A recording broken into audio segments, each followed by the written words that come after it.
it's kind of really interesting to see how they're going to bring kind of retroing, you know, current games and making them into cartridges again. And that actually kind of brings in the next topic that I wanted to discuss, which was so we know that they're coming out with all these retro games. Like they just came out with Doom, and have they come out with Turok already? I know you guys talked about it a little bit a couple weeks ago. It's the exact same game, just with beefier graphics and a few extras, and it came out on PC, and now they announced putting it on Xbox sometime soon. Okay, gotcha. See, that's what I couldn't remember if they had already done it or if they were doing it. So, okay. And I was actually listening to a podcast yesterday while I was at work, that they started talking about this exact same thing. It was so weird, because we had covered it last week, if you guys were watching. And instead of talking about what I'm talking about, they were actually more speculating on like, oh, well, wouldn't it be cool if they did it with this game and that game and this other game? But what I wanted to talk about a little bit, or well, actually for whatever amount of time that it takes, is that retro games and the developer stances. So for those of you who like, really, it doesn't matter which console you had the last couple of years. You all know that we've kind of been in a good game stalemate, so to speak, in that everything that has come out the last couple of years has been like really hyped up and really vapid, but it's been absolute shit. So like, you know, you had Call of Duty. There were a couple of Call of Duty games. Rise, I guess, was good. The graphics were good, but the gameplay was kind of short. I never played that one, so if I'm wrong, I'm sorry. I'm just going off what other people have told me. Destiny and Titanfall, I guess, were the same way. They looked really good, but they were actually really boring. That's what I've heard from people.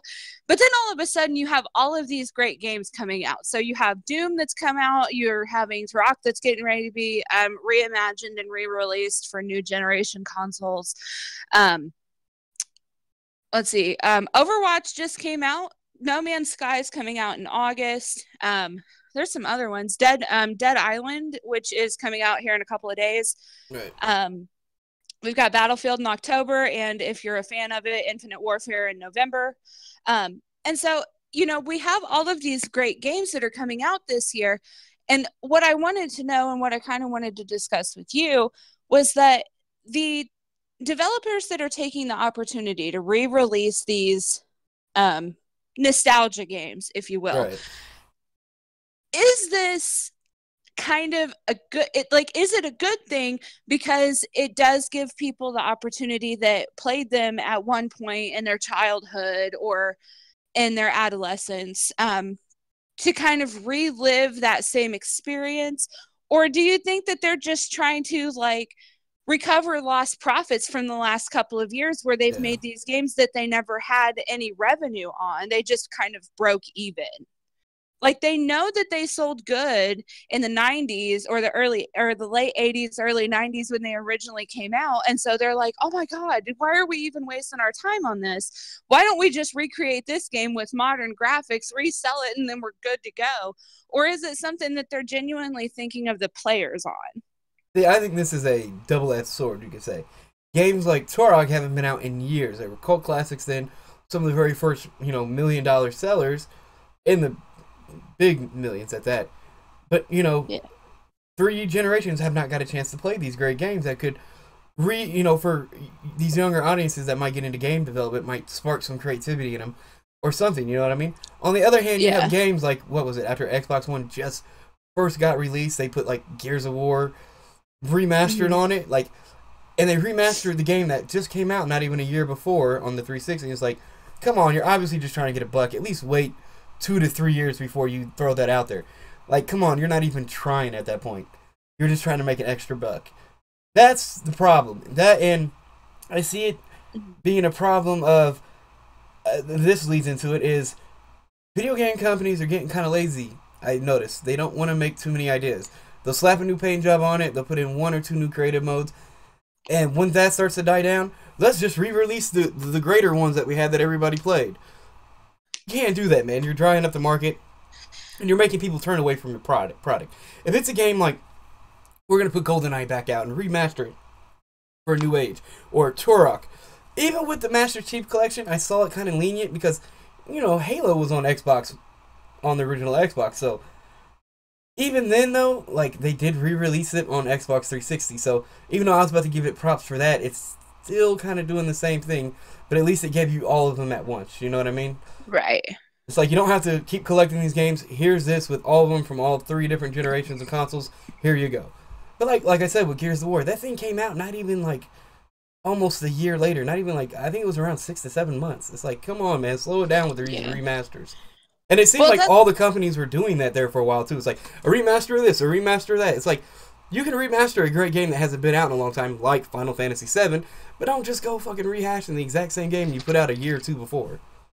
Right. So that's kind of what me and Monkey Paws 22 were talking about on the phone the other day, was that, and how this topic of discussion came about was that we actually went from talking about this and discussing the podcast that I was listening to at work, to talking about what they're doing with movies and how they're re-releasing, like, what was it, Roadhouse and a couple of these other ones. They've done RoboCop, and yes, and that's what we were talking about. So we were kind of like, okay, so it is pretty cool that, you know, it would be neat to see what, like, 2-dimensional games or whatever you want to call them from back when we were younger, brought back to life with what we're used to seeing in graphics now. Because we would have, like, freaking lost our shit when we were kids if we saw what we're seeing today in these games. Well, yeah, and even back then we thought it was amazing, even with just gameplay and almost no cutscenes except for a few.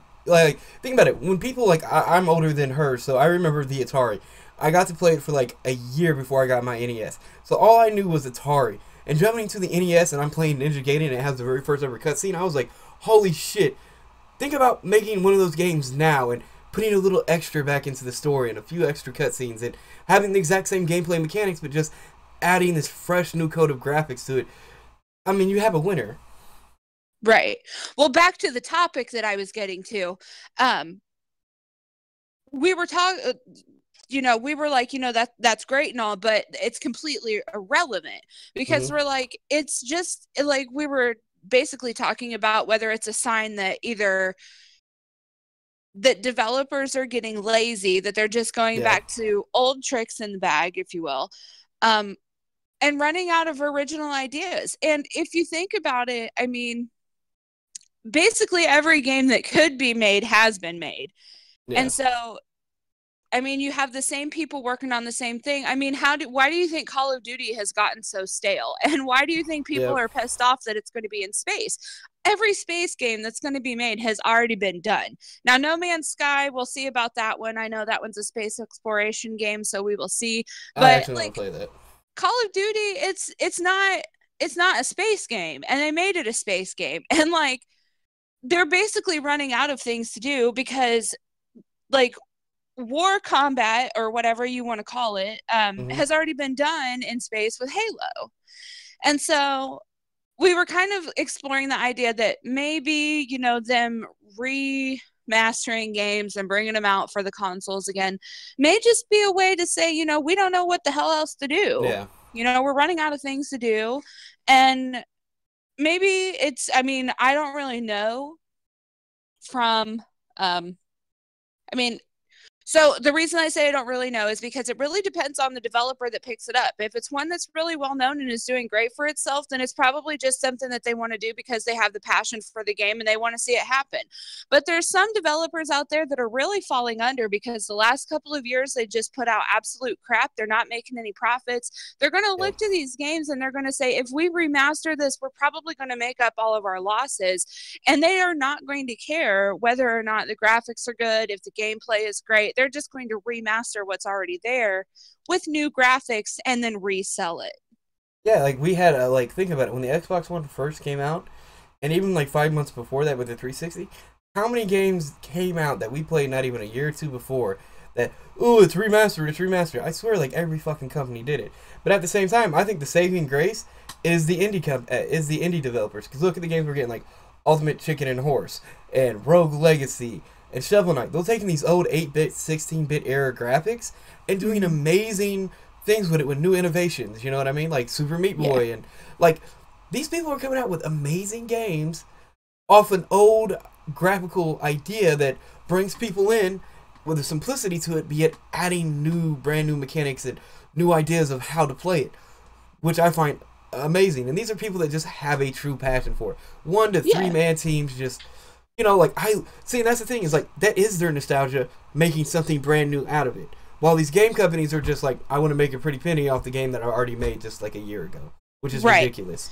Exactly. And so I guess like the main thing that really brought it up is that in the podcast that I was listening to yesterday, they had mentioned the possibility of Quake being remastered and released now that Doom has, and that Turok is going to be, or however you pronounce it. Turok. Yeah. It's okay. It's a weird sounding name with a weird way of writing it. Yeah, so, but yeah, and I was like, so they need to slow down on the remakes, because 2 at a time is enough. Give it a couple years. Let's see how the turnaround comes on it. And then if the turnaround is good, then yeah, sure. If you want to look at remaking Quake or whatever you want to do, then do it at that point. But don't overproduce what's already been done in the past, because then